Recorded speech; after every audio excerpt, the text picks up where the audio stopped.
ايه الاخبار يا دينا؟ الحمد لله كله تمام، ماشي الحال يعني. عامله ايه في الجامعه؟ ماشي الحال، بس لسه يعني الدراسة ما شدتش زي ما انت شايف اهو. ناويه تنجحي السنه دي ولا ايه؟ فلا الله ولا فالك، انا بتاعت الكلام ده برضو اكيد هكوع زي كل سنة يعني. ربنا يهديك يا دينا وتنجحي بقى عشان تتخرجي. وهتخرج اروح فين يعني؟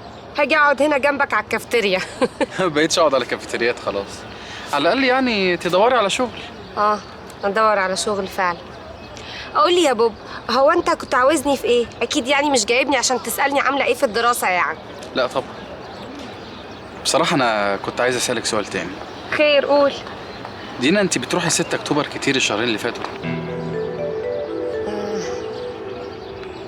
لا، اشمعنى؟ يعني انت بتروحي ولا ما بتروحيش؟ قلت لك ما بروحش. طيب،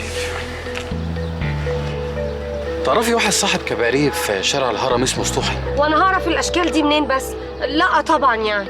طب انت كنت فين يا دينا يوم 15 نوفمبر اللي فات؟ ايه يا ايهاب، هو تحقيق ولا ايه؟ انا مش فاهمه. مش تحقيق ولا حاجه، كنت مع الشله اياها مش كده؟ ايه في ايه بس؟ دينا، انتوا سرقتوا فعلا؟ ايه الكلام ده بس؟ طب اسمعي يا دينا، انا عشان خاطر العيش والملح اللي كان بيننا وبين بعض انت والشله، انا بحذركم. اوعوا تفتكروا لو انتوا عملتوا حاجه غلط مش هتتجابوا. لا يا دينا، هتتجابوا ويبقى عقابكم شديد قوي. حذريهم يا دينا وخلي بالكم من نفسكم. هيا دينا. اهلا يا سهى، عن اذنكم عشان انا عندي ميعاد مهم. عن ليه؟ اذنكم. رايحة فين؟ ممكن أعرف بقى حضرتك لما انتوا شفتوني بطلتوا كلام ليه؟